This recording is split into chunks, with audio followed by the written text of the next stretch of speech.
Hi, Chef Raphael here. On today's video I'm baking and I'm going to show you how to make delicious Swiss roll. What I have here, mine instead of using jam, because most of the time when you have a Swiss roll you have jam, what I did is use cream and jam together to make that nice filling.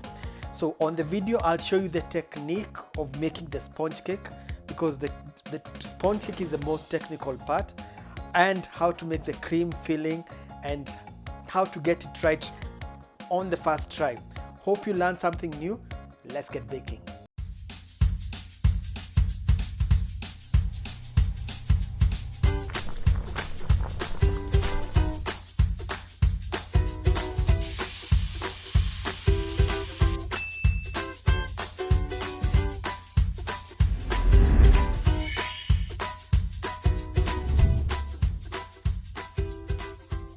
So when it comes to the ingredients of this cake, we have eggs, sugar, vanilla, which is vanilla extract, which is actually optional. If you don't have it, you can skip it. We have a little bit of salt, flour. So I've done one video of how to make a sponge cake, especially for the Black Forest cake. This is a little bit different. It's a sponge cake similar to that one for Black Forest. So check out the video for the Black Forest to get to learn it. But for this one is really technical.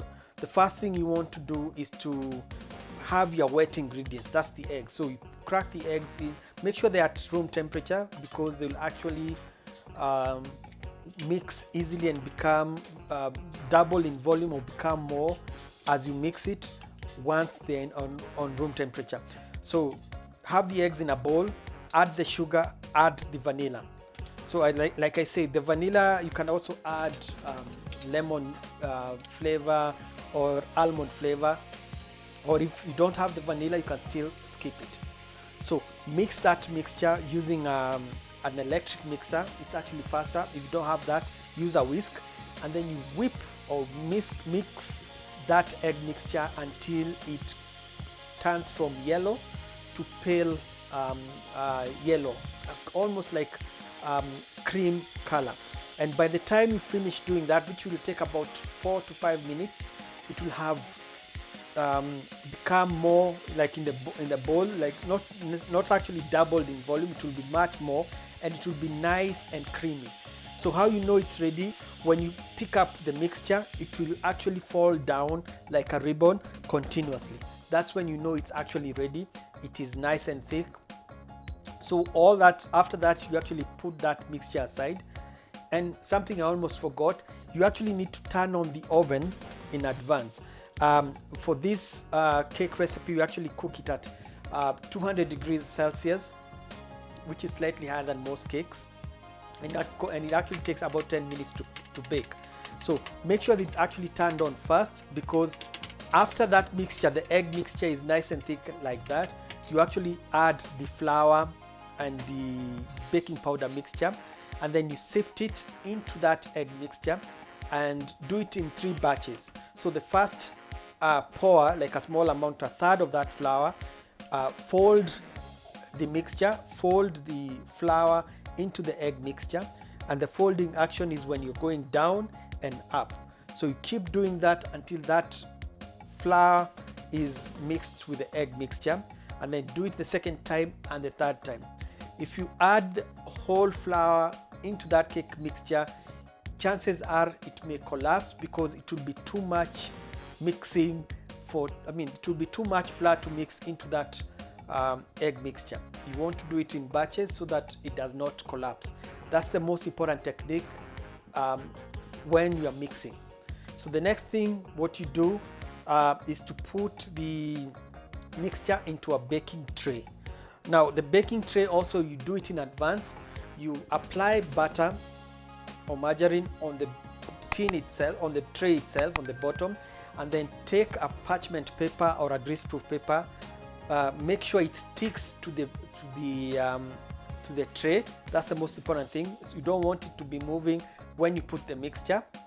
And then on top of that baking parchment paper, apply more butter or margarine, and then add a little bit of flour, and then basically spread it around so that it's actually nice and floured and ready for the cake. Now the whole point of doing that is so that when you are removing the baking paper from the cake, it will not stick to the cake. And if you don't do that step, actually what will happen is that the cake will come out.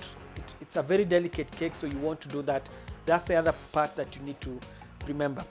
So put it into the hot oven and let it cook for about 10 minutes. So after 10 minutes, what you will see, or anything from 8 minutes thereabout, the cake will start browning. It will have a nice even brown color. So you actually remove it at that point, put it, and then have a clean towel, kitchen towel, a clean towel basically on your surface. The first thing after you remove it from the oven, you will need icing sugar. So you dust the icing sugar on the top of that cake, a nice even coat of icing sugar. This will prevent the cake from sticking on the towel once you invert the cake on top of the towel. So after that, remove the greaseproof paper. Now the good thing about having that nice floured surface like we did, it will peel off easily. So after that, all this we are actually doing it while the cake is still hot or warm, because it's a thin layer. It will cool very fast, and when it gets cold, you will not be able to roll it.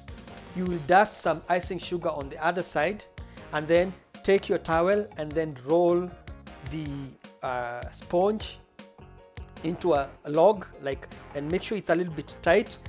Roll it and then put it aside to cool. So now that the cake has cooled down, all that is left is to unroll it from the towel and then place it on a chopping board or on a surface basically, whereby you will pour the cream. Now before I talk about the mixture for the cream, you can actually use jam. Make sure that the jam is nice and soft, and then spread it like you'd spread jam on bread, and then have a nice even layer. Now when it comes to the cream that I used to make, what I did is I have whipped cream. So whipped cream is basically cream that has been whipped until it has soft peaks, and then mixed a little bit of strawberry jam. You can also use raspberry jam or to have it a nice pink color. And then all that will be left is to spread it on the sponge cake. And then once you're done, just make sure it's nice and tight. And all that is left is put it in the fridge, and all that will be left is to cut and see how it looks on the inside. So once it's cooled down, it will be easier to cut, and then this is how it looks on the inside. And then when it comes to serving, especially this is like a dessert cake, especially with the cream. You can serve it on a plate, maybe 3 pieces, depends on the size of the circumference of your log or your roll, and enjoy. So I hope you've learned something new. This has been how to make Swiss roll or a jerry roll. I don't know what other name it has, but I hope you've learned something new. Let me know in the comment section once you get to make yours. And if you have any questions, especially on the technical parts of making this recipe, put it in the comment section and I'll get back to you. And until next time, I'm signing out. I'm Chef Raphael.